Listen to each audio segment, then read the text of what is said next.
খামার হতে হইলে আসলে সাহসও দরকার, উদ্যোক্তা হইতে হইলে সাহসও দরকার, পুঁজি না হইলে হইব। হাঁস দিয়ে শুরু এখন লাখপতি তরুণ উদ্যোক্তা। প্রবাস ছেড়ে দেশে ফিরেই সফলতার গল্প গড়লেন কুলাউড়ার সালমান শাওন।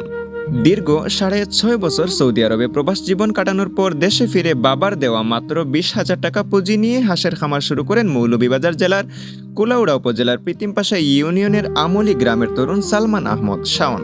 ইউটিউব দেখে শেখা অভিজ্ঞতা আর কঠোর পরিশ্রমে ছোট্ট সেই উদ্যোগ এখন বড় সফলতার গল্প। শুরুতে খামারে লোকসান, ব্যর্থতা ও মানুষের নানা তুচ্ছ তাচ্ছিল্যের মুখে পড়তে হয়েছিল তাকে।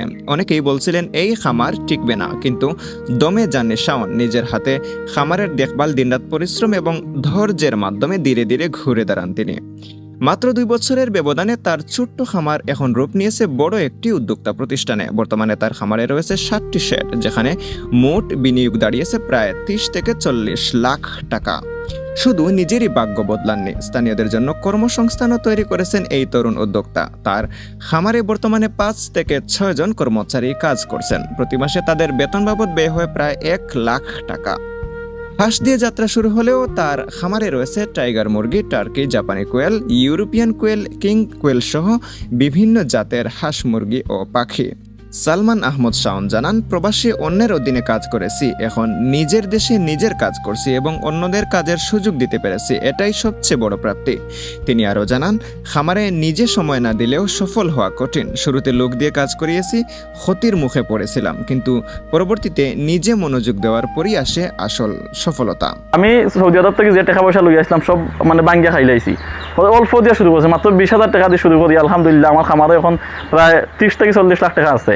আমার 7টা শেডঘর আছে টোটাল। অনেক আমার কেন যারা কাজ করেন তারা স্যালারিও আছে 1 লক্ষ টাকা। আমি প্রতি মাসে আমার খামার থেকে মিডিল ইস্ট গিয়া যে টাকা ইনকাম, এতে দ্বিগুণ ইনকাম আমার আলহামদুলিল্লাহ দেশেও আছে। তো আমি চাই যে গড়ে গড়ে উদ্যোক্তা সৃষ্টি হোক, আর আমার খামারও ইয়া ভিজিট করবা ইনশাল্লাহ, কারণ ভিজিট করলে অনেকটা অভিজ্ঞতা হয়। আপনি খামার অনেকে দেখা যায় খামার শুরু করে দেন, কোনো অভিজ্ঞতা নাই, অভিজ্ঞতা ছাড়া যদি খামার শুরু করেন নিশ্চিত লসের সম্মুখীন হইবা। কারণ একটা খামার করতে হইলে আপনার অভিজ্ঞতা থাকতে হইব যে খামার মুরগিগুলো কীভাবে পরিচর্যা করা লাগে, এগুলার ম্যানেজমেন্ট কীভাবে করা লাগে। সৌদি আরব থেকে আমি খামার শুরু করার উদ্দেশ্য হয়েছে কি, আমি সৌদি আরব থেকে আইসি কিন্তু ক্যান্সেলে আইসি, আইয়া আবার বিদেশ যাওয়ার প্ল্যান করছিলাম, কাতার যাওয়ার চিন্তা করছিলাম। তখন সৌদি আরব থেকে আমি যে টাকাটা নিয়ে আসলাম, এগুলো দেশে আইয়া 1 বছর বেকার থাকিয়া সব ভাঙ্গি লাইছি, বিয়া শাদি করছি করে এগুলো ভাঙ্গিয়া খাই লাইছি। পরবর্তীতে আবার আমার এত টাকা নাই, এখন আমি কিতা করতাম, বিদেশ যাওয়ার চিন্তা করছি। চিন্তা করলাম যে বিদেশ যাওয়ার চিন্তা বাদ দিলাম। চিন্তা করলাম যে আমার অনেক বাপ চাচা অনেক দেখলাম প্রায় মিডিল ইস্ট যারা আছেন 25 বছর 30 বছর বিদেশ খামাইছেন, খামাইয়া যেই লাও সেই সদু, যারা এখন পর্যন্ত তারা ঋণ রয়েছে বা কোনো উন্নতি নাই, মিডিল ইস্ট করিয়া কোনো লাভ নাই। এটা চিন্তা করলাম যে বিদেশ যাইতাম না, দেশও কিছু করার চিন্তা করি। শাওনের দাবি, বর্তমানে তার আয় অনেক ক্ষেত্রেই মধ্যপ্রাচ্যের চাকরিজীবীদের চেয়েও বেশি। অনেক সময় যারা তাকে অবহেলা করতেন, এখন তারাই তার সফলতার প্রশংসা করেন। তিনি চান দেশের তরুণরা বিদেশমুখী না হয়ে দেশেই উদ্যোক্তা হয়ে উঠুক। তার বাসায় নিজে কিছু করার মধ্যেই আলাদা আত্মসম্মান আছে। বিদেশ থেকে আওয়ার পরে এখন আবার যাইতে গিয়েছিল, যে বিদেশ প্ল্যান করছিল।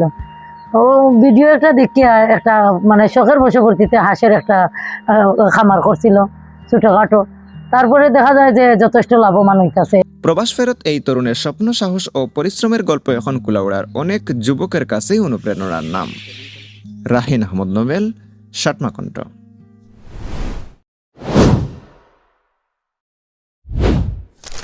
সাতমা কণ্ঠ উত্তর পূর্বাঞ্চলের প্রতিচ্ছবি।